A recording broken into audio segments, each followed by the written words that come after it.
to blaspheme the Vedic scriptures or scriptures in pursuance to the Vedic version. 5. To consider the glories of chanting Hare Krishna to be an imagination. 6. To give some interpretation to the holy name of the Lord.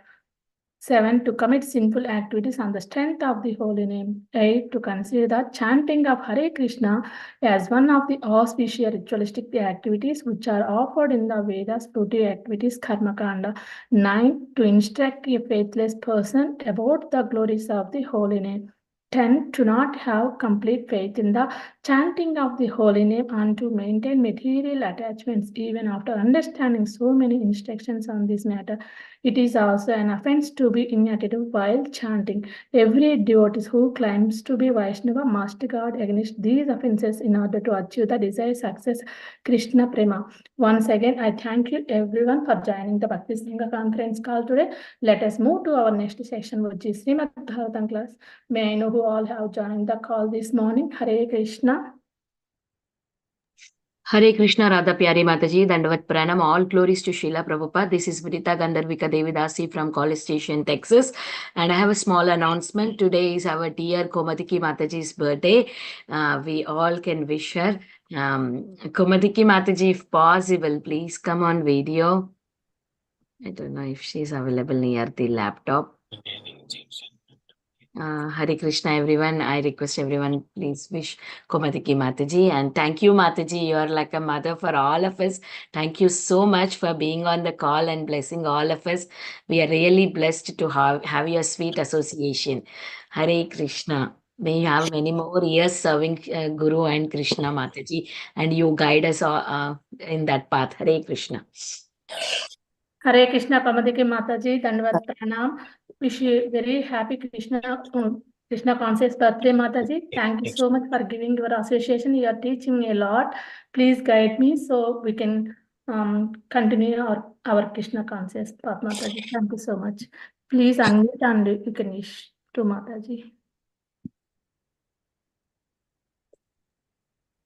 Hare Krishna to you, Hare Krishna to dear Komadiki Mataji. Thank you, Mataji. Thank you. Krishna to you.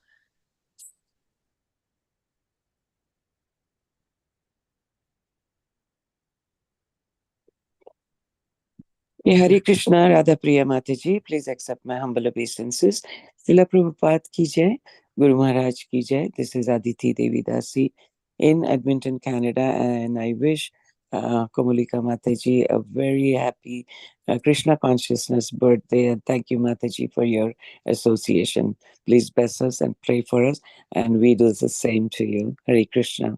Hare Krishna, Aditi Mataji, Dandavat Pranam, all goes to Srila Prabhupada. Thank you very much, Mataji, for joining the call. Hare Krishna. Hare Krishna.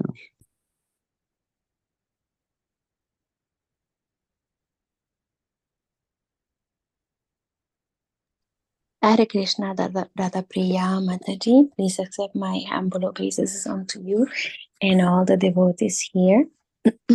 All glories to Srila Prabhupada and Guru Maharaj. Happy Krishna conscious birthday to Komodaki Dasi Mataji. Hare Krishna, Krishna Krishna, Hare Hare, Hare Rama, Rama Rama, Hare Hare. This is Ekaradika Lila Devidasi. Hare Krishna, Ekarada Lila Mataji, Dandavat Pranam, all goes to Srila Prabhupada. Thank you so much, Mataji, for joining the call. Hare Krishna. Thank you for wishes to Mataji. Hare Krishna.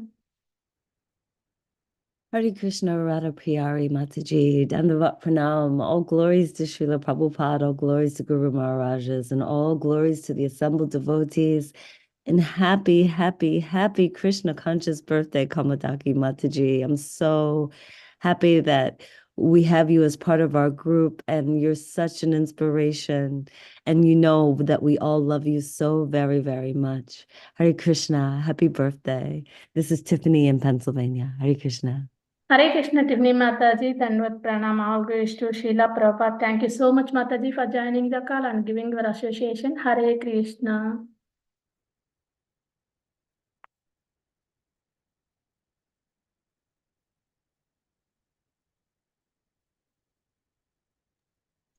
Hare Krishna Mataji, Dandavat Pranam, all glories to Srila Prabhupada, all glories to all the assembled devotees. This is Sushmita from Canada. Hare Krishna, Shushmita Mataji, please accept my humble obeisances. Our wish to Srila Prabhupada. Thank you very much, Mataji, for joining the call. Hare Krishna.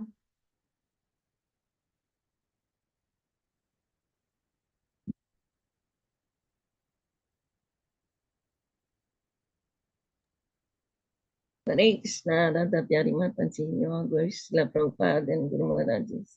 My humble obeisances to you and all the devotees. And I wish very happy Krishna conscious birthday to dear Kamudati Mataji. It was yesterday, Mataji, her birthday was. Oh, it was yesterday. Again, we Yeah. missed it last year also. Like before year also, we got confused. Thank you, Mataji. I will edit the date in the YouTube because before we used to celebrate birthdays, and that time the date shows for me 25th we celebrated, and it was on 24th. That's what I remember. Okay, maybe it is yesterday. I will put a reminder. Thank you so much, Krishna Kumari Mataji, for helping with the date. Hare Krishna. No problem.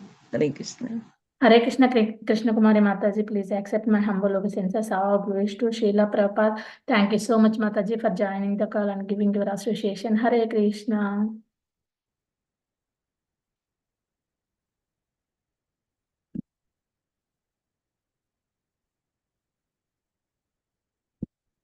Is there anybody else who would like to We'll introduce? start recording, Mataji, at 6:20. Okay, Mataji, thank you so much. Hare Krishna.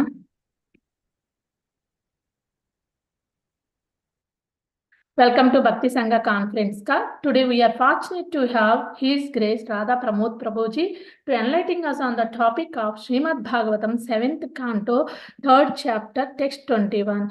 Hare Krishna Prabhuji. Mataji, Prabhuji join. I didn't see. It's Mataji Prabhuji there from past 10 minutes. Yeah. Hare Krishna Prabhuji, please accept my humble obeisances. Our glories to Srila Prabhupada. Thank you very much for giving your valuable time and association to us this morning and enlightening on the topic of Srimad Bhagavatam. Welcome to Bhakti Sangha Conference call to Prabhuji. I would like to hand over call to you. Hare Krishna. Hare Krishna.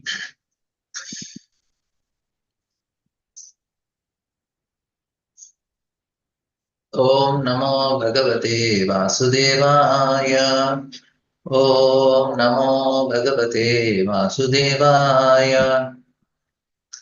Om Namo Bhagavate Vasudevaya. Narayanam Namaskritya Naram Chaiva Narottamam Devim Saraswatim Vyatham Tato Jayamudhirayat Nashtaprayeshu Bhadreshu Nityam Bhagavata Sevaya Bhagavati Ruttama Shloke Bhaktir Bhavati Naishtiki. Srimad Bhagavatam, Canto 7, Chapter 3, entitled Hiranyakashipu's Plan to Become Immortal. Text 21. Tatastha asisha sarva dadami asura pungava martasya tehi amartasya darshanam nafalam mama.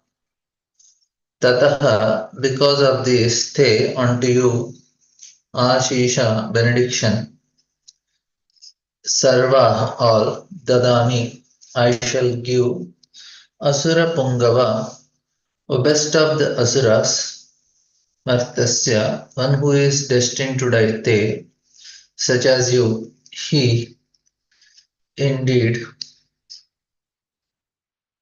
amartasya, of one who does not die, darshanam, the audience, na not, afalam, without results, mama my.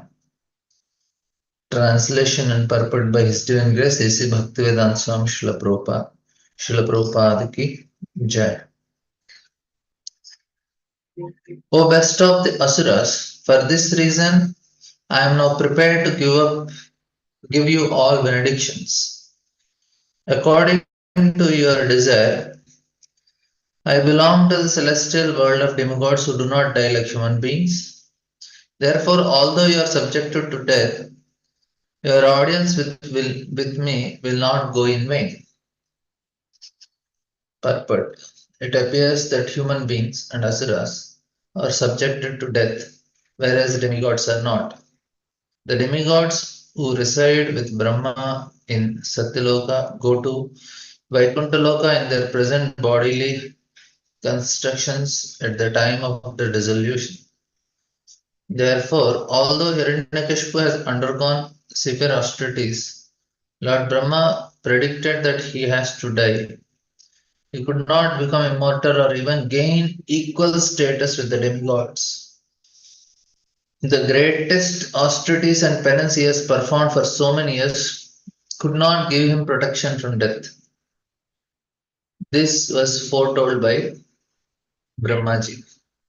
Om Timirandasya Jnananjanashalakaya Chakshurunmelitam Jena Tasmai Shri Gurave Namaha. Nama Om Vishnupadaya Krishna Prishtaya Bhutale Srimate Bhaktivedanta Swami Iti Namine. Namaste Saraswate Deve Gauravani Pracharine Nirvisesha Shunyavadi Paschatya Deshatarine. Jai Sri Krishna Chaitanya Prabhu Nityananda Shri Advaita Gadadhar Srivasadi Gaura Bhaktavinda. Hare Krishna Krishna Krishna Hare Hare Hare Rama Rama Rama Hare Hare. Hare Krishna. I'm very grateful for this opportunity to serve all of you. This is I seek blessings of all of you so that I can speak something which is relevant to this verse. And here Brahma is talking to Hiranyakashipu. He has performed great austerities, and Lord Brahma is telling to Hiranyakashipu, O best of the asuras, it is for this reason that I am now prepared to give your benedictions according to your desires, because you have performed great austerities. That's what he was telling here. With your great determination, austere, you have done what was impossible even for great saintly persons, and thus I was certainly being conquered by you. So here, and for that reason, because of your austerities, you have pleased me. I am giving you all benedictions. So here, a few points. Our topic of discussion will be, what is the desire of Hiranyakashipu? Why that desire is so strong? And the desire is for all living entities, that to become immortal. Why we have that desire? We'll try to discuss on that. And then we see here that there is one important point made about Prabhupada is telling that the great austerities and penances as performed for so many years could not give him protection from death. That is first thing. And also he could not raise himself to the platform. He says human beings and asuras are subjected, whereas demigods are not. The demigods who reside with Brahma and Satyaloka go to Vaikuntha in their present bodily constitutions. So first thing is, Hiranyakashipu underwent great austerities and he could not become immortal or even gain the status of demigod. So here, when demigods are mentioned, these are the demigods in Brahmaloka, not the demigods of heavenly planets. That is the difference. Because when we say, are demigods, they also die. Because Indra has lifespan. All the demigods, they have certain lifespan, unless they go to Satyaloka where they are residing with Brahma, they will go to Vaikuntha Loka, or some may get liberation. They may go into Brahma Jyoti also. Now, we'll discuss this point first. Why Hiranyakashipu, like say, if somebody is performing austerities, why he cannot reach Satyaloka? Because the people who performed austerities, they are there in Satyaloka. Why asuras, they are not able to go to Satyaloka if they are performing austerities? But the point here is, The position in this material creation is based upon the it is based on the consciousness of living entity. That is the first thing to understand. So based on the consciousness of a living entity, the position is decided. It is not just because I wanted to stay in some place I can stay. It is not possible like that. It is more important to understand that there is already a fixed position, and based on that, a living entity stays. Like based on my consciousness, if my consciousness is of a demigod, then I will be into a planet of demigods. If I'm a consciousness, I have cultivated the consciousness. So it is a subtle body which decides the position, location of us in this material world is based on the level of consciousness. If I have a consciousness is an animal, I'll enter into animal kingdom. It's very easy to know what is my next body like that. For anybody, if he's a little intelligent, he can understand. Yeah, my body will be, I'm living like an animal. I will be animal body. If I live a demigod, demigod means what? He is very sattvic. He is following dharma properly. He is very selfless. He is having all good qualities. Then he is definitely destined to heavenly planets. He will become demigods. And somebody who is very, very austere and he is so much interested in understanding the truth and performing great effort of austerities and is sticking to the purpose of life, that is, his purpose is absolute truth, he will enter into Brahmalok, who has performed very strict vows of celibacy, strict vows of all types of austerities he has performed.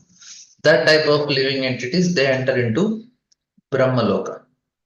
And some people, they are performing great austerities, they have dharma, they are very selfless, sacrificing, but still they have a desire to enjoy this material world, or that type of living entities, they become demigods in heavenly planets, Swargaloka and all. And they get all sorts of facilities and they are ruling, they are taking care of all living entities, and along with that, they also want to enjoy. So there is a difference in that. And people who perform austerities and they are not they are doing pious activities, but they don't believe in Lord. They are like having demonic mentality. Their austerities are there, but the purpose is very demoniac. They enter into the lower planets where they enjoy, but their facilities are little different. That is the point.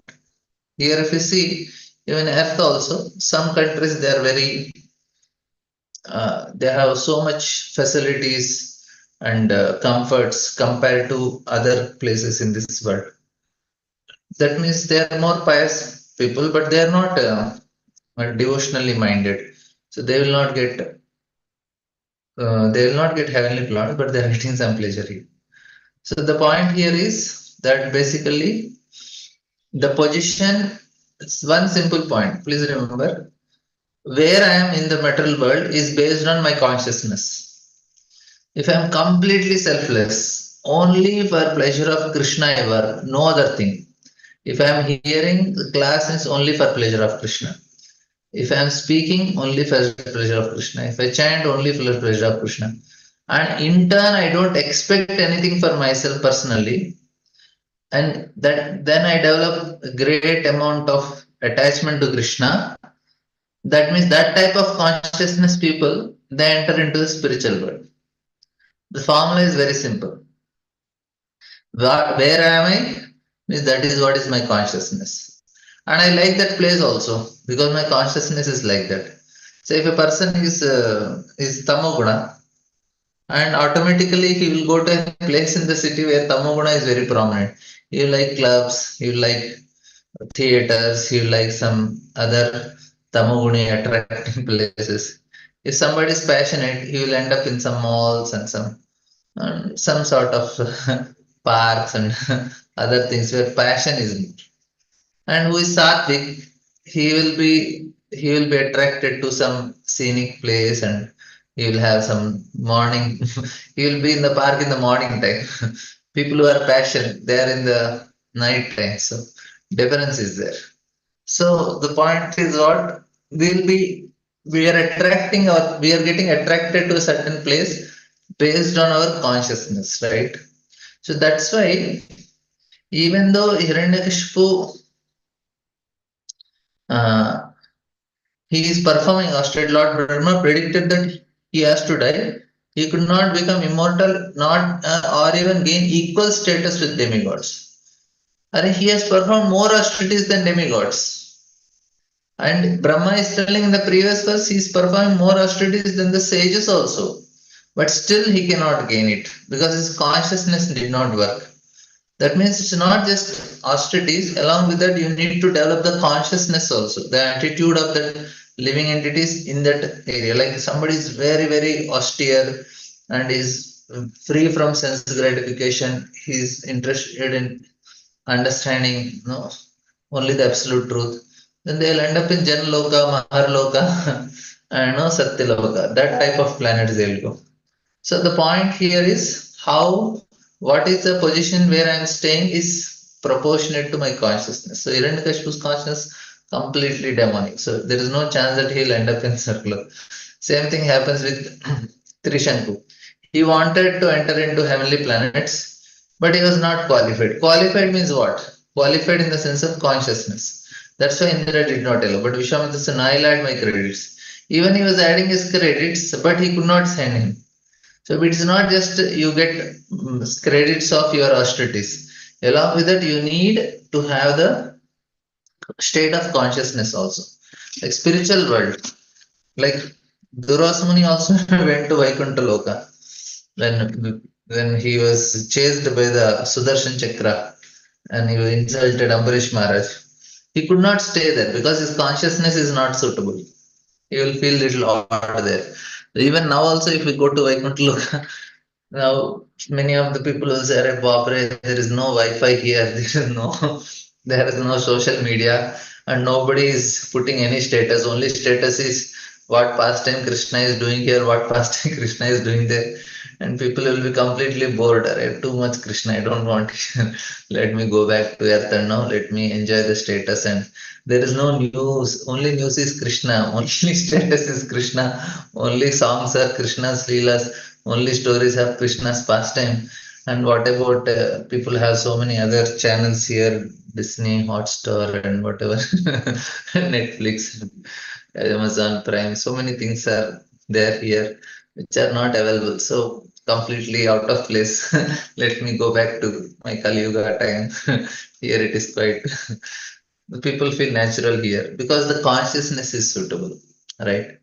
There we say, oh, why Krishna is not taking me to spiritual world? Krishna is ready to take any time. I am not qualified. That is a problem. And then why I am not qualified? Krishna is not making arrangement to become qualified also. He's giving shastras, he's sending sadhus, he himself comes and performs pastimes so that we get attracted to him and then we go to the spiritual world. And even then also people they feel no. Why too much Krishna? Morning we did chanting, we attended 1 hour Bhagavatam class and Aarti is over. Chalo, rest of the day is ours. I will do whatever I want. And that is how most of the people's spiritual life goes. There are reasons actually for this. So the reasons we will discuss today. Why why these things happen? Why people do like that? That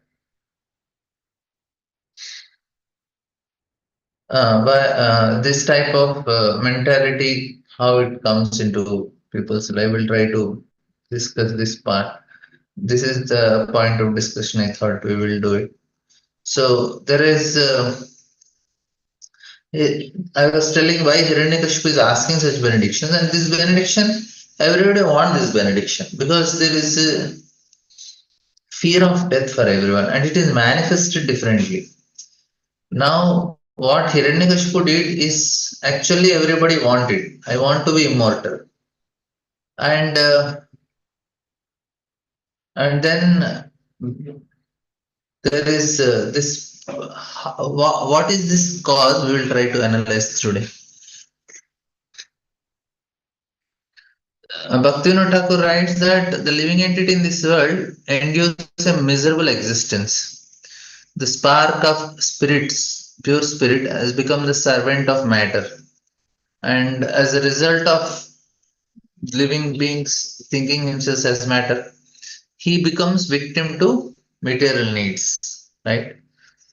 And a person who is in this state sometimes cries for hunger, then rushes about the race in a fever, and sometimes he get attracted to women or men, or he claims that I am dying and he is working for relief and so many things, and in between he becomes little more scientific.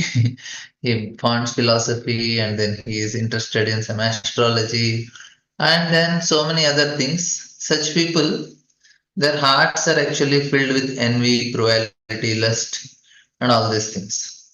Now, this is the state of a living entity.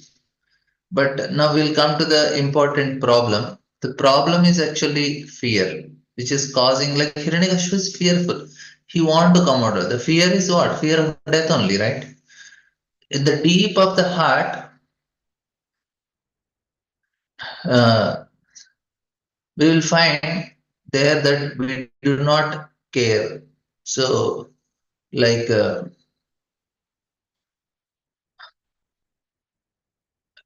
we say, I don't want all these things. So many times this problem comes even devotees also. One devotee writes that all devotees he went with Jagannath Puri for parikrama, and then all devotees went to parikrama.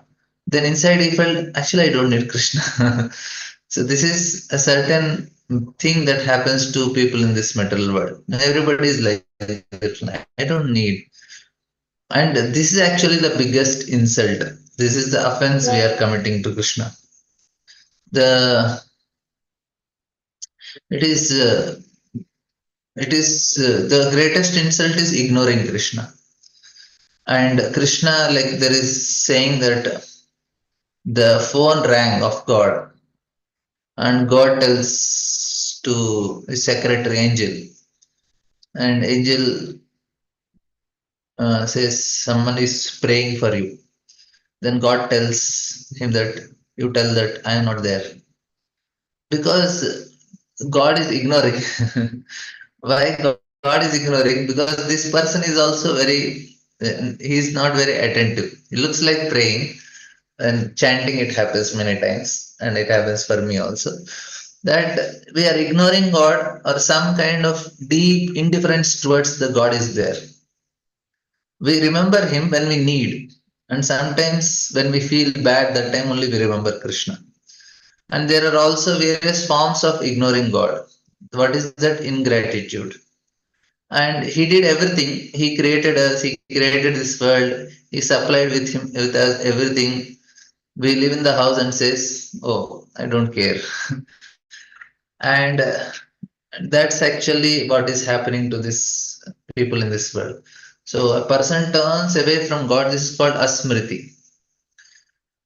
And smriti means memory. His memory is dropped. And Krishna says, for me becomes memory, knowledge, ignorance. And my illusory energy of Krishna begins to act in the heart of one who simply forgets Krishna. Now, I will not take this more deeply, but I will come to another important point. What happens when this fear comes into the heart? As soon as we forget Krishna, the fear enters. How fear enters is the different topic, but after it enters, I am going to tell. How it enters, I have discussed previously. Now I will not take it. Now, the fear is manifested in various forms. That is the point of discussion I want to take today. How it is manifested. What does psychology says that fear of death is actually manifested. The psychology says there is only one single form, one problem, that is fear, and it manifests as greed. And if you greed or lust or envy, all of the consequences or derivatives of fear only. Fear makes people greedy. Like Sachinandan Maharaj says that we have removed Krishna from our heart, there is a vacuum, and we want to fill that vacuum. But no matter how much we fill, it does not material things, material relationship, material wealth, status, fame, honor, still it will remain vacuum. Because Krishna, vacuum, what does vacuum actually sucks? And but the whole a person in this world, he has desires to endlessly expand some of his material power, wealth, pleasure. All this become, it's not possible only. And like Ayati Mara says that I have enjoyed 10,000 years pleasure. Can you imagine what is 10,000 years? Krishna appeared 5,000 years. That is before that 10,000 years of enjoyment. We cannot enjoy, if we enjoy 10 years continuously, that's a big thing for us.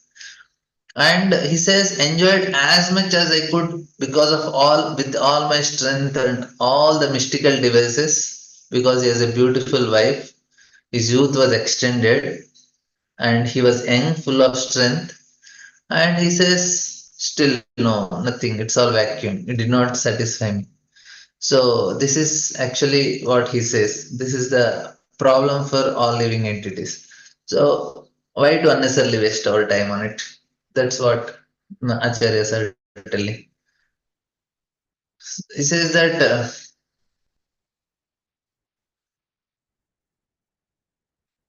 now fear first is it leads to jealousy because I am afraid to lose my position.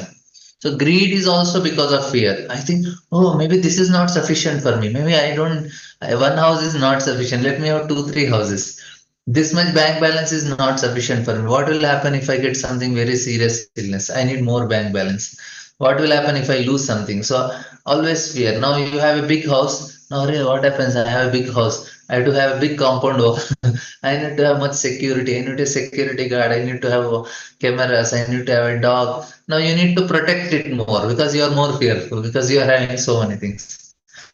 Now this is how it works. The fear, the greed, it increases. Then there is envy and there is jealousy. And because again I'm afraid to lose my position, and this is actually what the first chapter of Bhagavad Gita. All other chapters are uh, decision that Krishna, the solutions that Krishna offers to Arjuna, and he offers a choice of many different solutions. But the first chapter of Bhagavad Gita is very important because here this is talking about fear. Like Dhritarashtra means what? Dhritarashtra means one who is in one way a thief only. He is trying to encroach on somebody else's land. So this is the position of all the people in this material world. Because people in this material, they came here to rule. I want to rule here. I want to control here. And Dhritarashtra is having conversation with Sanjaya. Sanjaya means he has got victory over all the evil inferior qualities. Sun, and he is Jaya, he is victorious. Fear, greed, affection, and all these things. So Bhagavad Gita, it's one person with material attachment, one person was gain. The trouble with this material attachment is that material attachments gives rise to fear. And this is what is happening to Hiranyakashipu also. He's fearful of his attachments. Now he don't want to give it up. He want to conquer more and he want to hold it. And it is said that Dhritarashtra is blind. He was sitting there. He is blind with his attachments and he is afraid also. And he is afraid of what? Death. Same thing. Hiranyakashipu is also afraid of death. Because a blind person with his attachment trying to somehow cope up with his fear and he's asking questions. So attachment breeds to fear. And what happens with this? This leads to cruelty and violence. Same. All asuras, same mentality. Now we see this is the beginning. Yesterday was Gita Jayanti here. So, so Bhagavad Gita, it's all about cruelty. Some people think that essence of Bhagavad Gita, Mahabharata is war. No, it's actually to find peace and tranquility. That is actually essence of Mahabharata. But we need to understand the problem properly. What is the root of the problem? From where does it come? Because if you don't understand, I cannot solve the problem. So a blind person experiencing fear from these material problems, blind is attachment, blindness due to attachment, and this fear makes him hurt others. And what is Dhritarashtra? He wants war. See, he's fearful, he's hurting others. And he's sitting at home, he's weak, he's cowardly, but at the same time, he's also wanting a war. He wants people to die. This is actually what is the beginning. This is the problem, how it is formulated. The problem of fear is attachment, and the solution is of the problem is that most it's opposite of fear is love. Love makes a man bold and fearless, and fear makes a man cowardly and weak. That's how. Now, if we want to become fearless, we have to develop love. Love is opposite of attachment. And although sometimes we get confused, they are like similar. Oh, I am attached to my children. I love my children. No, you are attached to you are attached. So there is a difference. Now, one more important. Now, who is the Krishna's main enemy? Krishna is God of love, right? Is Akhila Rasa Matamurti. Rasa is what is love. Now, it is actually very difficult and scary step on the spiritual path to love. Yes, fear is enemy of Krishna. Who is fear personified? Because fear is because I'm attached to matter and I understand that if I go to Krishna, then I have to get rid of all my material attachments. Please listen. If I go to Krishna, I have to get rid of all my material attachments, all my enjoyments. That's why I feel by God. It is so scary. I have to do everything what I have if I want to go to Krishna. If I want to stay in Vrindavan, I really need to give up everything. Otherwise, I cannot get Vrindavan. Not possible only. I may go get a ticket. I can stay in some nice accommodation. I can get nice prasadam there, but still I am not in Vrindavan because I have not given up things.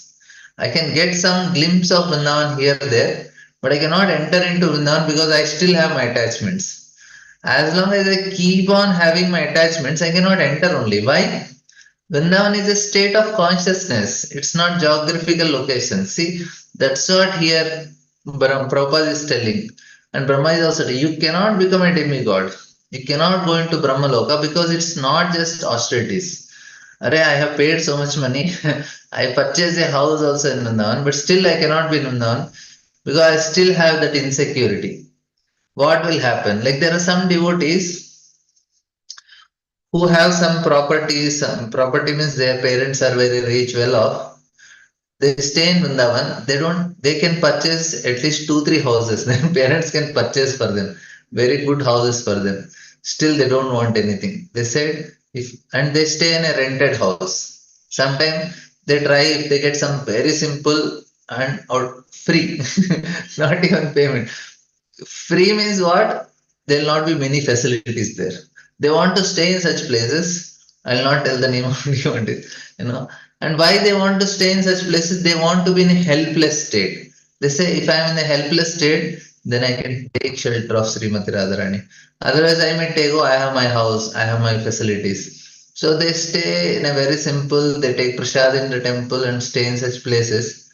They want to feel that helplessness and they experience that spiritual bliss. That is where you can enter into Vrindavan. It's not that now I have my place, I stay here, I'm very peaceful. That is not actually, that's not actually possible to experience what is Vrindavan. It's not that, okay, it is for somebody. No, for everyone. Whoever want to enter, they have to come in a helpless way. My dear Srimati Radharani, I don't have anything. I don't have anyone. I have no designations, no money, nothing. Only thing I want is you. I am entering into Vrindavan. Now you take care of me. That state of consciousness will make us experience what is Vrindavan. There we can get that bliss of Vrindavan because it's a state of consciousness. Otherwise, we are just saying, okay, I have my place.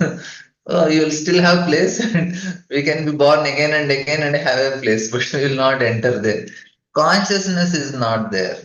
That is the point. Because the fear is still there. And Krishna is love of God. And fear, attachment that gives rise to fear are the enemy of Krishna. We are attached to my things, that gives rise to fear, they are enemies. Therefore, Krishna is the most important enemy of Krishna. Kamsa is the most important enemy of Krishna. Kamsa is always afraid of, all the time is afraid of Krishna. Because Kamsa is the personified fear and is enemy of Krishna. And Kamsa is always trying to kill Krishna, to kill God. This is actually important. A person, this is a vicious cycle in one way. Because it is very difficult and scary to step into on the spiritual path. Where spiritual path means I need to be helpless. No social security. That is where is Vrindavan. Vrindavan means you have to forget your social security, enter there. People say, oh, Prabhuji, we need to be practical. Vrindavan is not practical. It is, you are practical, only one thing practical in Vrindavan. We just have to take shelter of Srimati Radharani by chanting the holy name Hare Krishna, Krishna Krishna, Hare Hare, Hare Rama, Rama Rama, Hare Hare. When I want to enter into Vrindavan, that is only practical. So say we have to be practical. I need to have my things, my family, my children. Yeah, you can be practical in that way, but it is not applicable for Vrindavan. Vrindavan is something different. It's that is the state of consciousness we have to cultivate. At the end of life, okay, Krishna, I give up. Now no more fear. Krishna will take that. Now, what is the vicious cycle? It is very difficult, scary on the spiritual path. So fear is enemy of Krishna because I am attached to matter. And I understand if I go to Krishna, then I will need to get rid of all these material attachments. And I say, my God, how can I give up all these things? And then I say, no, I will not give it up. Then I am becoming fearful. That means I am away from Krishna. I want to go to Krishna, but my material attachments are stopping. So it's like that. I want Krishna, but my attachment stops. And because of attachments, I become fearful and I keep Krishna different. So it turns into vicious. I want to get rid of fear. To get rid of fear, I need to embark on spiritual path. And getting on the spiritual path is also another fear. So fear keeps me out of spiritual path. Fear prevents me from approaching Krishna. But I want to get rid of fear, but I cannot come out. So this is actually what Krishna is trying to explain us. Why, like Arjuna is explaining why he did not fight. Why he says, I don't need spiritual path. Why is this battle? What will cause? It is only removing my material attachments. I don't want. And this is what actually is constantly happening in the mind, especially at the very beginning. I constantly try to hide behind something because of fear. So, and one important thing, Arjuna is fearful, Duryodhana is fearful, he goes to Dronacharya, and Dhritarashtra is fearful, he is asking Sanjaya. All three people are fearful, only Arjuna could conquer fear. Arjuna is afraid, but he could conquer fear. And based on their state of consciousness, all three of them exhibited fear differently. Dhritarashtra's fear manifested differently. Duryodhana's fear manifested. Duryodhana was diplomatically trying to hide his fear. Dhritarashtra is cruel. Arjuna is compassion. But all three are fear. Arjuna's compassion is also out of fear only. There is only one scenario, and there is only one emotion. But a person reacts differently, depending on what kind of person he is. That is fear only, manifesting different. Either achieve success on the spiritual path or does not achieve success on spiritual path when he is encountering obstacles. So there is not a single person who would avoid obstacles on spiritual path. Everyone has problems. If a person does not know that he has problem, then that is the biggest problem. He is not even able to identify that he has a problem. So everyone is facing problem. If you have a problem, you would have nothing to do here. So if you have no problem means we are not here. Problem that is actually what. And we are here, and this is the proof that we have problems. They will be there for quite some time. Now there is. I will take some other. Yeah, I'll continue here. Like now. So the first fear is if I surrendered, then I had to follow what is told. So that is also very difficult. I had to surrender everything. So we had to first is external surrender, change your dress, kantimala, tilak, shave, and then internal also we have to start slowly. Initially, there is some enthusiasm when we come to spiritual path because we are tired of everything outside and we are hopeless that nothing works outside. And when we come to spiritual path, slowly we understand spiritual path is also difficult. Prabhupada, when disciples said, Prabhupada, so difficult spiritual. Prabhupada said, yes, spiritual path is difficult, but material life is hopeless. And this is hopelessness of material life. People come here and it seems that now all problems are solved when they come to spiritual life. Initially, it looks like that. A person feels that he has solved all problems very quickly. Arjuna is shown in this state a very he is very there is false enthusiasm actually, and he says initially Arjuna also says, "Okay, Krishna, show me the army. I will go in front of the two armies and I will show who am I." So Arjuna was also falsely enthusiastic. And as soon as he saw army, he said, "Oh my God, this is not, I cannot use." And then this is actually, it did not happen to Arjuna 5,000 years. It is happening for everyone. We also feel, okay, I came to spiritual path. No, come on, show me Krishna. I will fight and I will kill and I will achieve. And then suddenly we face so many obstacles in terms of our own anarthas. And then it becomes very difficult. Then Arjuna changed his mind because spiritual life is also a declaration of war only. Spiritual life is war. And sometimes we say, oh, people say, I used to be very happy before. I came to spiritual path, I came to know everything, and I'm little miserable now. But we have to fight. Now, what happens? I'm coming to solution also. Don't worry, I'll just give problems. Solution part is also. Now, what happens when we see the scale of problem? This is actually what happened to Arjuna. We began to explain to him why he should not do all these things.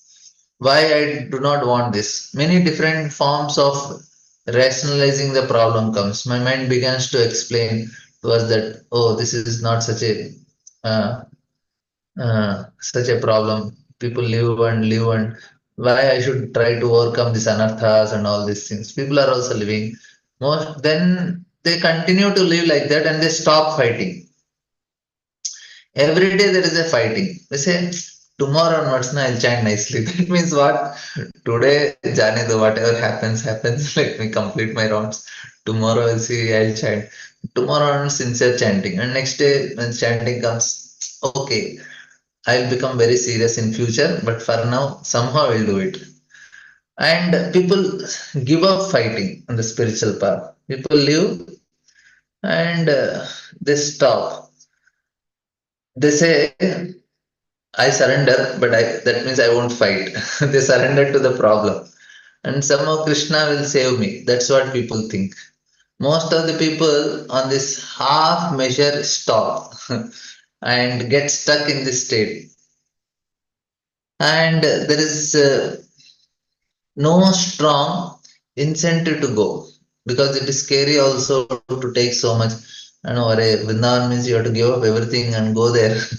Who want Vrindavan? Let me just continue with where I am staying.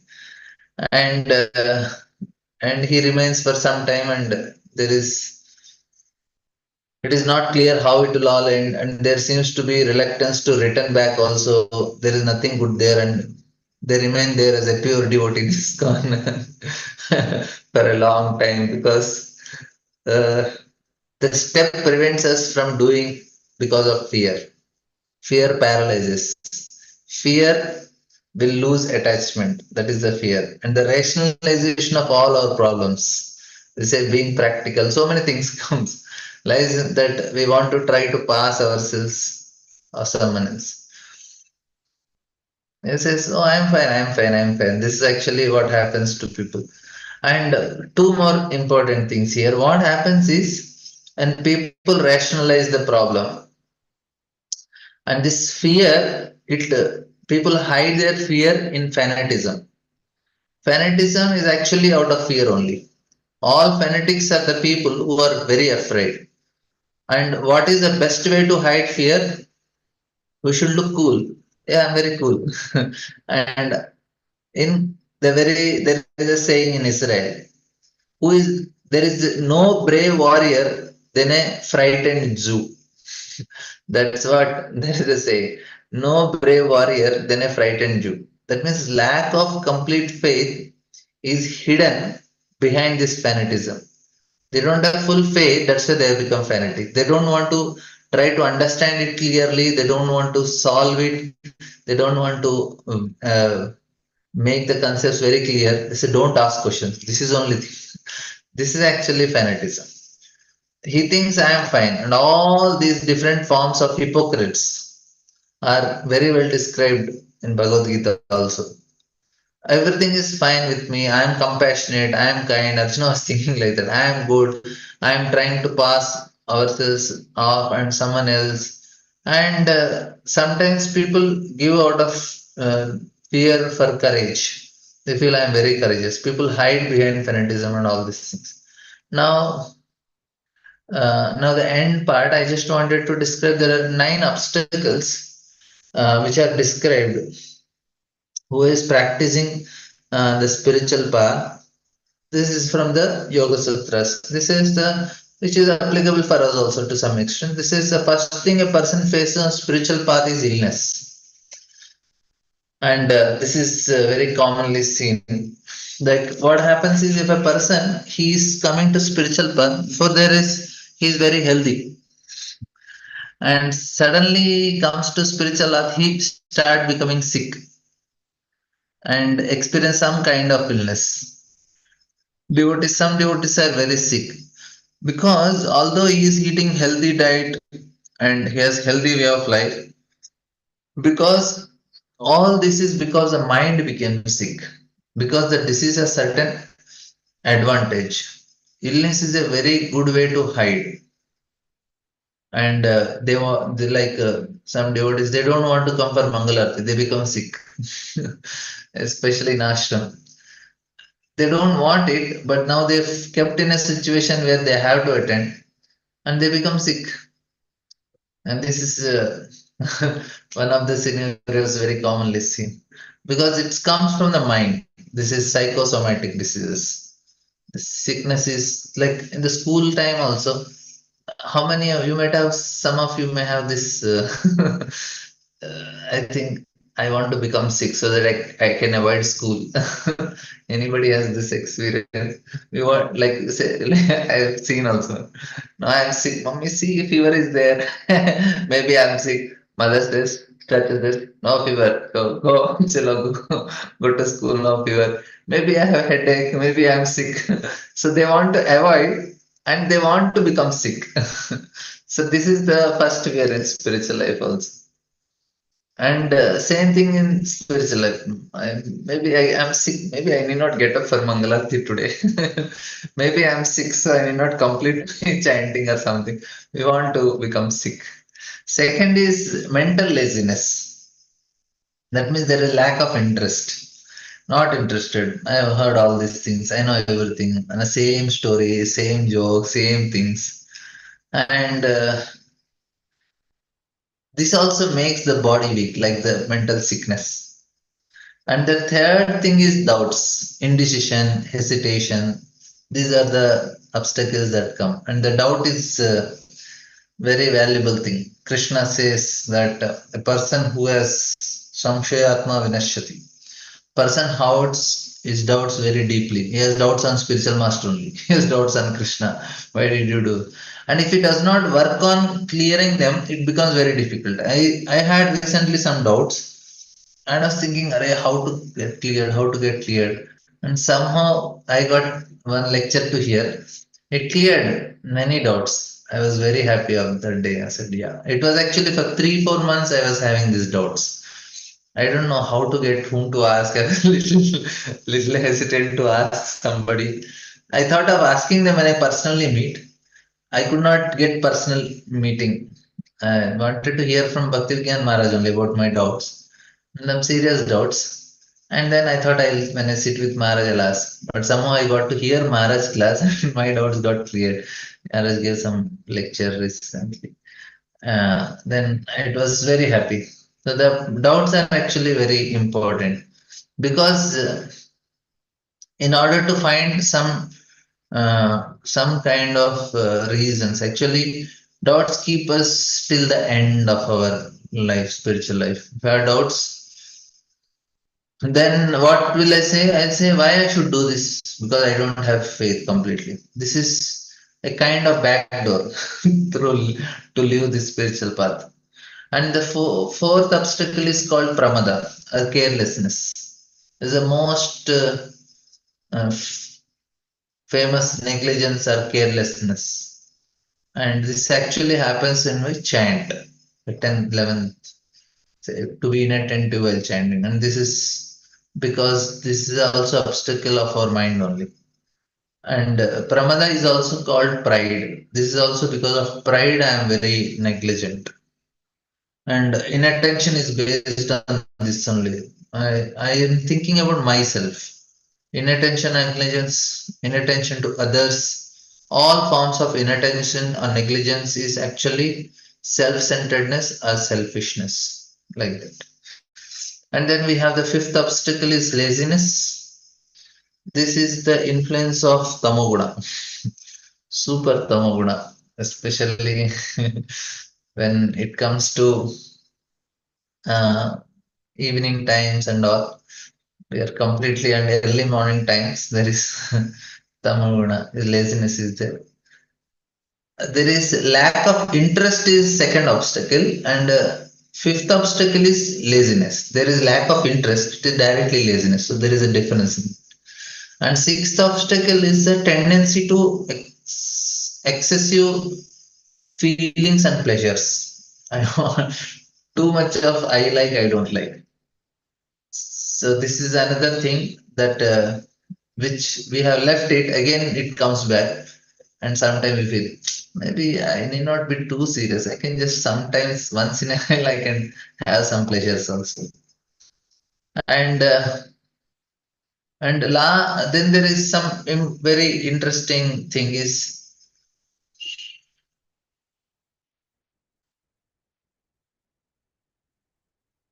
And these are very little higher level of problems on the spiritual path. Not higher level, it comes all levels. Like there is various visions or voices, dreams or revelations on the spiritual path. And I have seen some people also. One Mataji, she is a very famous athletic. She has national level cricket player, and she also gets some revelations.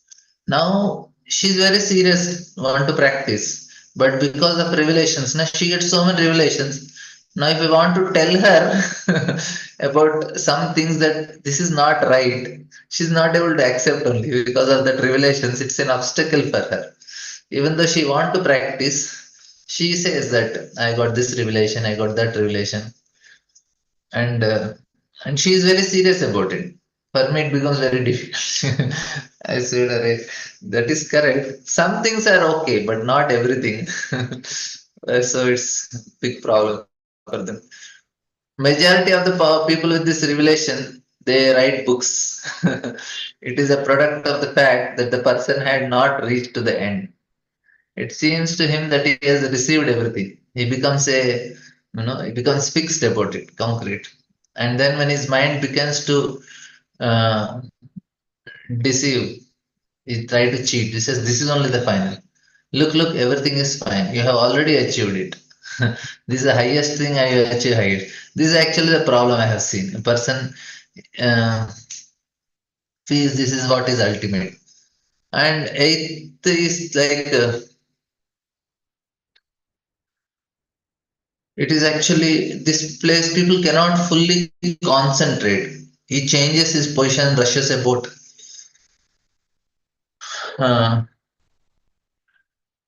he's he's this comes after practicing some years. Then person want to change. He wanted to make some difference. He wanted to experience different things in a spiritual level only. He may change his guru. He may change so many things. And ninth is Jiva Goswami calls this the last obstacle is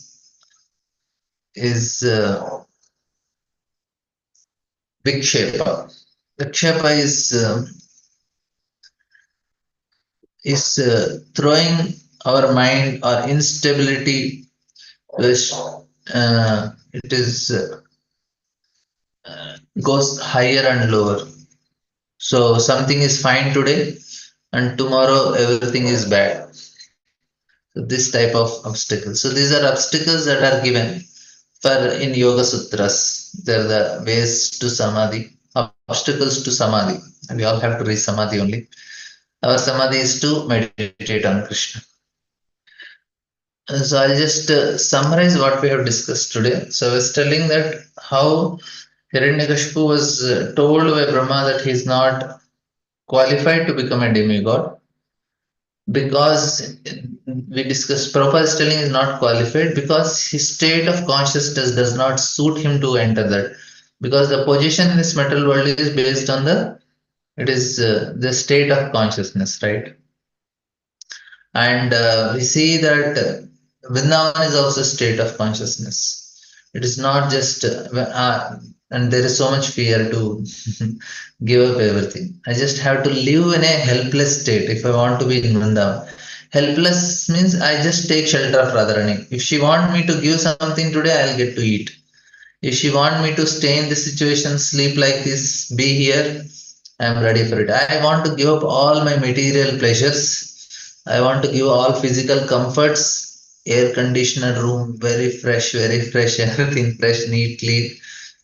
I just have to give up that attachment to my air conditioner rooms. I have to give up my attachment to very nice, tasty food. I have to give up my attachment to all my material security, social security, relationships. That is a state I'll be attracted to Vrindavan because then I'll be completely taken care on a spiritual level. It's not on a material level. Material level, we may not have anything, but it is appreciative. Actually, this is very. uh, I I had this not my experience. So what happened yesterday was alumni meet of our school, the seniors of our school, and uh, maybe till our class and all our seniors. They invited till that time. After that, there are no below. They are not invited. So I went to the gathering. Many teachers came and students came, and we were introducing. Everybody told, "I'm this. I have business. I am this big thing." Everybody was telling they are in a big positions. All of them are in a big positions, and I introduced. I said, see, by seeing my dress, you understand I'm a monk, and I go on a spiritual path, and I am staying in ashram. I am searching for the absolute truth. I am trying to understand the truth, and I seek the blessings of all my teachers. I want to be grateful, and I should be respectful, and they didn't recognize me, of course. No, they saw me. So only person little odd this dress. So Bhagavad Gita, I studied Gita Jayanti, I could give Bhagavad Gita and I gave them a book also. So what happened? I didn't tell anything that I could have told. No, love, here we give introduction. I come in Asta channel, I do this, I have this program, college program, this, that. I didn't tell anything. I just told I'm searching for the truth, and somebody who's interested now, I help them to understand the truth. So that is only my introduction. And I am trying to do it. I seek blessings. I want to be grateful. I came all the way to Vrindavan here to meet all of you and take your blessings. And I have to be respectful for all of you. You thought that I should become a good person. I am trying to be it, and I seek blessings. I just told this much, and everybody is happy. No, they didn't want that I should what big things I have done. What they didn't want, no, no only, and this much only made them little. I know. And interesting thing is, they call the principal. He's almost like 85, 90 years, and he's the principal of that time, that batch, that few years when we are all there. So he's the everybody, all the teachers were very happy that he came. He's almost 90 now, and all the students, everybody was happy. And we want to felicitate the teachers. And who they choose to felicitate is they choose me to felicitate the principal. All are my seniors only. They are 8 years elder to me. They choose me. I didn't speak also. They are all material in a very, very big positions, because they didn't want that I do something very big. They want that I really focus on spiritually. I remain a simple person. So I gave simple introduction. I didn't tell anything that I achieved anything materially. I said I am searching for the truth. And they said, no, no, this person, my seniors, they said, you come, you felicitate the principal. So I felt at least, yes, this is what they expect. Sadhu means all of us we need Vrindavan. So a simple heart is actually the entry to spiritual. Thank you very much. I have exceeded the time. Yeah. So any questions?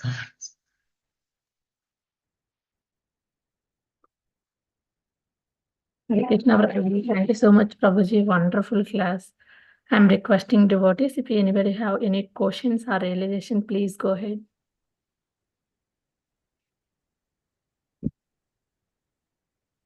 Sivakumar Prabhuji, please go ahead, Prabhuji. Hare Krishna. Thank you, Mataji. Hare Krishna, Prabhu. Radha Pramod Prabhu. Thank you for the class today, Prabhu. As usual, thought-provoking and insightful class. Prabhu, two questions I have, Prabhu. First question on austerity. You talked on very important point, Prabhu, that I have kind of, at least I have not heard before, that consciousness is much more important than just performing austerity. Because so far I have heard only the aspect of austerity making the heart hard. But when you say that the consciousness may not be pure, is what I kind of understood, Prabhu, from today's class. Wouldn't the austerity by itself cleanse the heart, Prabhu? I mean, the soft and hard part I understand, but at least wouldn't it take away the material attachments, Prabhu? Do you say that? Do you mean to say that it would still leave scope for some impurity in the heart, though the person is living austere life? Yes, bro. Hiranyakashipu, Ravana, they all performed austerities, but nothing happened to their heart. It remained as it is, because there is one more factor that is involved. Along with austerities, no, the purpose should also be very clear. Austerity is meant for purifying the heart. It is not to gain power. So austerity gives power, also purifies the heart. But we don't want to gain power. We want to do austerities for purification of heart. That's why we need to do devotional austerities. Devotional austerities our austerities, we want to give up sense gratification. That's the only austerity we need to do. If we just work on giving up sense gratification, how we give sense gratification? because we engage everything for the pleasure of Krishna, not for my pleasure. That's how, that's a simple austerity. Looks very simple, but it's very difficult. Nothing for me, only for pleasure of Krishna. That is only austerity. Any sweet comes, any food item comes, oh, it's for Krishna only. Like, His Holiness Radhanand Maharaj says, he used to make very, very beautiful Sandesh. 5 hours he used to make, and that time it was very famous. And Kirtanand Swami Maharaj used to take Maharaj Sandesh to Prabhupada. Whoever makes best Sandesh goes to Prabhupada.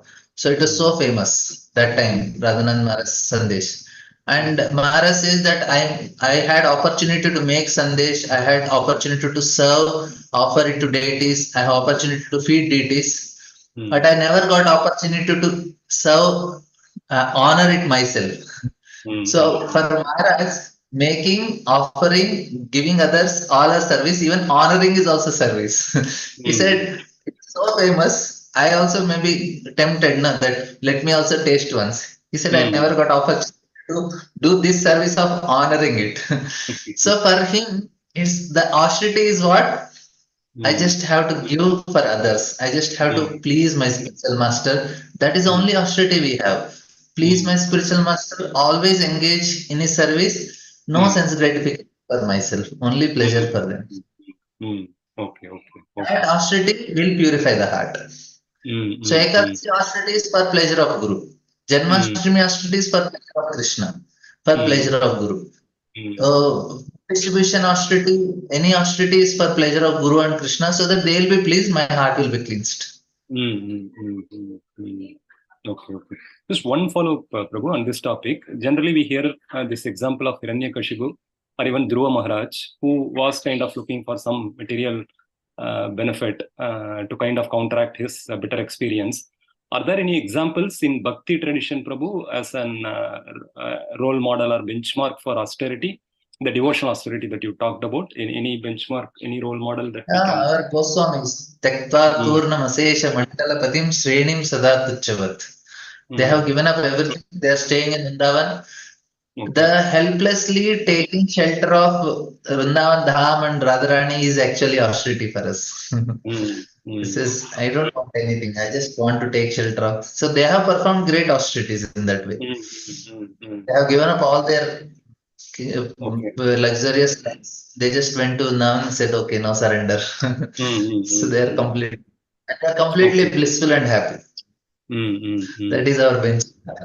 Our benchmark is Goswami only. Okay. So, Prabhu, the second question, Prabhu, on fear you talked about, lot of insights, Prabhu. Maybe I'll have to listen few times offline. So one question I had, Prabhu, is it not true that the driver for taking up Krishna Bhakti itself is sort of some bitter experience, and there is a big element of fear in that, and also there is this fear of the material way of life in terms of bodily pains and other sufferings that we have, etc., etc. So in that sense, I see fear as a driver in terms of taking shelter. But I thought in today's your discussion, it seems that it's a little the other aspect, if not 100%. There is also this orthogonal facet of fear is what you talked about, Prabhu.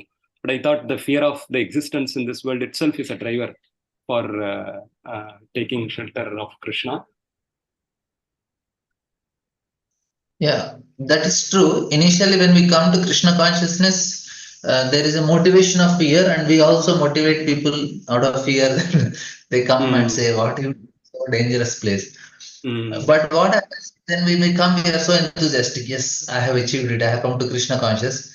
But after coming, then we see that here also we enter into a battlefield, and then fear. And to overcome that fear, I need to surrender. But I cannot surrender because I'm attached. So this fear is after we start practicing. Now we say, Prabhuji, you have to surrender. First thing is, my God, how can I give up my desires? Like, why there is a fear in surrender? Because I cannot do what I want now. I just have to do what is told. How much dangerous it is. In the house only we can see. Like, why there is a fight between wife and husband? Because they identify so much with their desire that they feel if their desire is not fulfilled, if their desire is rejected, they feel they are only rejected. That's why they fight. If a husband says no, there is no sofa here, there should be a table.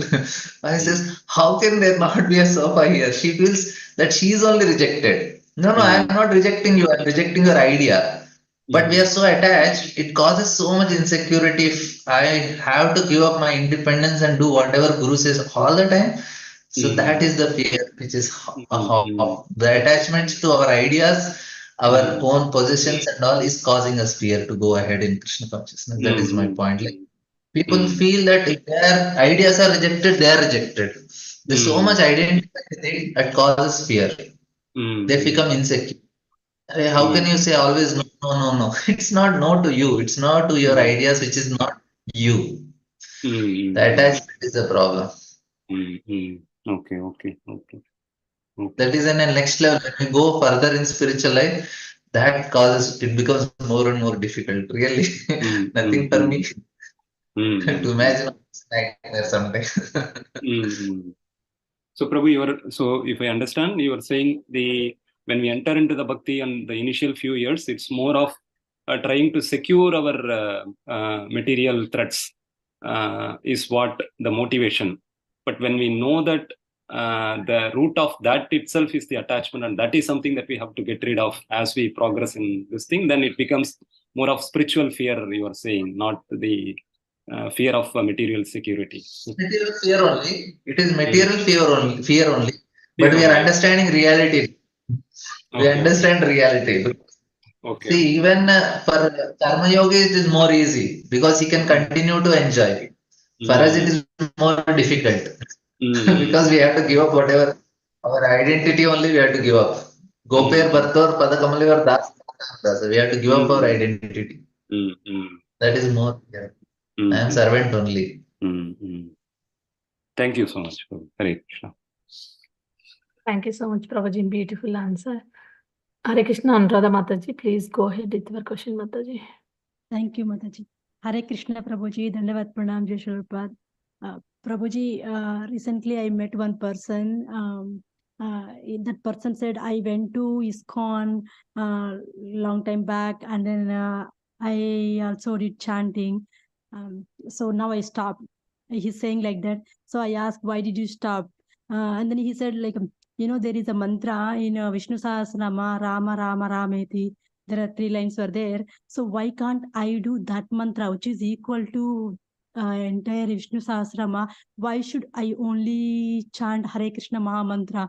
So I said, like, you will get more benefit when you chant Hare Krishna Maha Mantra, and then why you which is more power than the Rama Rama Rameti. But he said, like, show me the proof. And so I am not. I also recently started practicing Krishna consciousness. I don't have a strong spiritual knowledge, so I don't know what to say to him. So I would like to know, Prabhuji, what can I say to him to make him understand the power of Hare Krishna Maha Mantra? And yeah, Prabhuji, that's what my question. So there are 2. One is Sri Ram Ram Rameti, and one more mantra is there which says that 3 names of Rama is 1 name of Krishna. Also, I will send you the sloka. So it says that 1 name of Krishna is equal to 3 name of Ram. So in Hare Krishna Mahamantra there is Ram name also and there is Krishna also. So if you chant 1 time Hare Krishna Mahamantra, it is equal to, I think, Hare Krishna. 4 into 3, 12 plus 4. That means 16,000 name Vishnu Sahasranamas you are doing it by chanting 1 Hare Krishna Mahamantra. So I can send you the shloka, both shlokas I can send in the group. Maybe I can send to Mataji, she can forward you the 2 shlokas which are 1 Sri Ram Raman. So in Hare Krishna Mahamantra, Rama is anyway there. And Krishna name is also there. That means it is 3 times Vishnu Sahasranama. 1 Krishna, you say, you have chanted 3 times Vishnu Sahasranama. Like almost 16 times Vishnu Sahasranama, just chanting 1 time Hare Krishna Mahamantra. So you tell him that he can do it. Sure, Prabhuji, but he's asking, show me the benefit, like I want the I'll send benefit. you the shlokas. Yeah, I'll send the shlokas. And then like I will practice 1 month. I will chant Hare Krishna Maha Mantra. I want to see the immediate benefit. So what kind of benefits I will get when I'm, so how can I say that, Prabhuji? This is You the can chant benefit. 1 month and you will definitely get. You tell him chant 1 month, 16 rounds. 1 month of Hare Krishna mantra for 16 rounds every day. 2 hours it takes. 1 month tell him to try. If nothing works, he can stop. Sure, Prabhuji. And then I met one more person, same thing he said. I did book distribution, I did chanting, and again I stopped doing. So how can I bring them back to continue chanting? They will come. They will come. You just have to tell them. Maybe you can just chant 1 round Hare Krishna mantra as a gratitude because Krishna is giving you water, air, fire. You are breathing, you are eating, you are able to see all these things. At least as a gratitude, you can chant 1 round. You need not practice. So if they continue chanting one day, Krishna will again pull them back. They have done some service. So slowly, slowly, Sukriti will come. They will come back. You just pray for them and be a good well wisher and try to be friendly and be in, like trying to be in good means be a try to what do you say always be sympathetic and try to be respectful. Don't see them they are fallen or something. You say you appreciate whatever they are doing, they'll come back. Just pray for them and appreciate. Say though little bit they are doing, you have done something very nice. Just be in good relation also, they will come back. Thank you so much, Prabhuji. Very wonderful, nice answers. Thank you so much. Thank you so much, Prabhuji. Beautiful answers and thank you for sharing. Hare Krishna, Radha Jyoti Mataji, please go ahead, Mataji. Hare Krishna, Dandavat Pranam to you, Mataji. Hare Krishna, Dandavat Pranam, Prabhuji. Prabhuji, thank you so much for your class. I want to hear it so many times to understand bit of it. Prabhuji, my question to you is it not that everything boils down to Krishna is there or not? Because we start practicing at that time, everything is fine because the devotees are very supportive, even Krishna reciprocates. Some mercy is there overflowing. After some times the mercy is not there, not at that intensity, or our practices when we start seeing our own anarthas, so we start questioning, oh, now I have to chant, now I have to do this, I have to do that, that I have to do, that concept comes in the mind. And then there is a question, oh, this question is arising, because is it not that I'm not able to trust, or I don't have a faith? So is my understanding goes correct? Because the fear factor is also the same. It also boils down. If Krishna is not there, then we will be in fear. So please teach me on this. Yeah, that's why Rupa Goswami is telling Utsaha Nishya Dhairya. That patience is very much needed. We need to be enthusiastic. We need to have determination. We need to have patience. Now, what happens is there is up and downs that goes on in our spiritual life. We need to take help of devotees who have so much faith and enthusiasm. Keep in their association. That will make us continue. I may not be very enthusiastic or determined, or my patience is lacking. Then we need to be in the association of devotees who have that. That association will help us to continue, and we have to try to avoid all offenses as much as possible, and then that will also protect.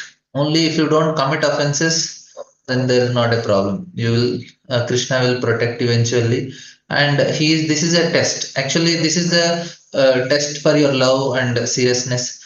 And you can tell Krishna, see, I am in such a situation where I still doubts. Still, I am trying to practice. So now I am proving that I really want you in life. So now this is an opportunity for you to prove to Krishna that you really want Krishna. Everything is fine. To practice is also not very difficult. Now things are not going good. That time when you practice more seriously, then you are giving a great indication to Krishna, I really want you. Everything is bad, but still I am coming to you. So now you have to take me seriously.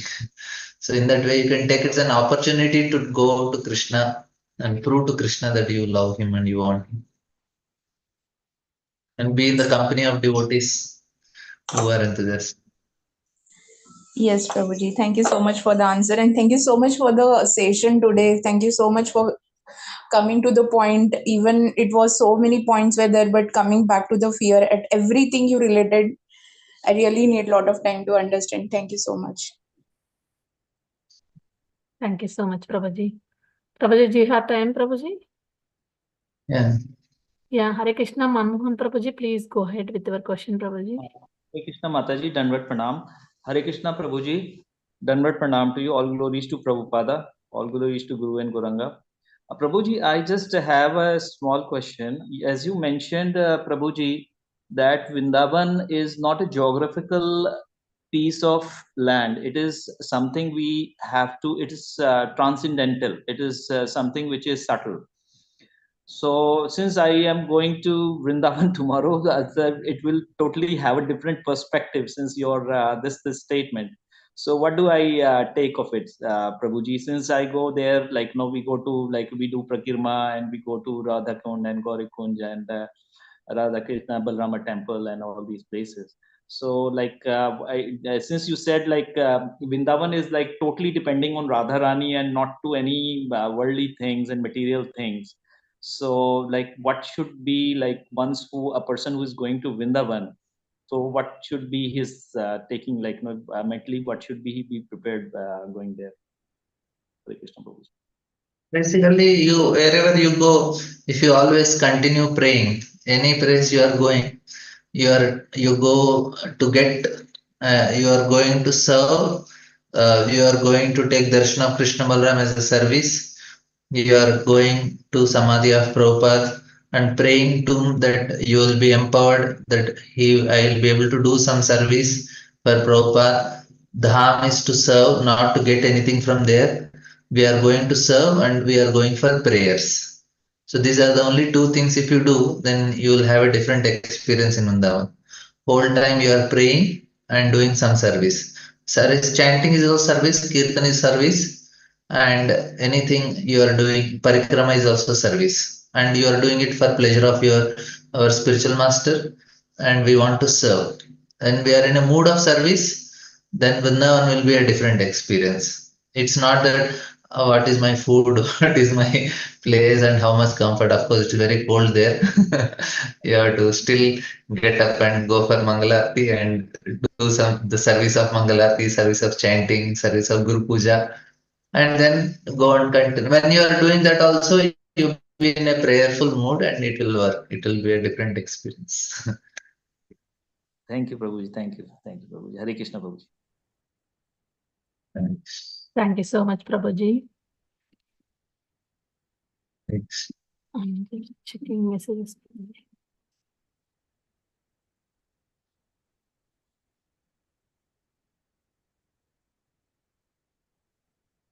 Hare Krishna, dear devotees. If anybody have any questions, please go. Thank you, Prabhuji, for very, very beautiful class. No question, but very nice. You gave so many insights about fear. Thank you so much, Prabhuji. Hare Krishna. Yeah, nobody questions, Prabhuji. We can end the call here, Prabhuji, with your permission. Prabhuji. Yes, Prabhuji. Thank you, Prabhuji. Hare Krishna. Very, very nice. Hare Krishna, Kamadiki Mataji. Nice to hear your voice. We are all wanted to wish you happy birthday. Sorry that we missed. It was yesterday. That's okay. Thank you. Hare Krishna. Thank you so much, Let us Prabhuji. all over obeisances. Yes. Yeah, for Yes, our Mataji. meeting class today, we are very grateful to you and we look forward to your association again and again in the future. Let's pay our obeisance to Prabhuji. Kalpatarupyasya kripa sindhubhya eva cha patitanam pavanebhyo vaishnavebhyo namo namah. Granta Srimad Bhagavatam ki jai. Hey. Srila Prabhupada ki jai. His Grace Radha Pramod Prabhuji ki jai. Hi, thank you so much. Thank you so Prabhu. much. Always Thank you such a so much. beautiful Very grateful. class. I'm grateful to you, Prabhuji, and I'm grateful to all Krishna. of you. Thank you, dear devotees, for joining today. Very grateful Thank to you, everyone. Mataji. Closing the call for today. Hari Bol.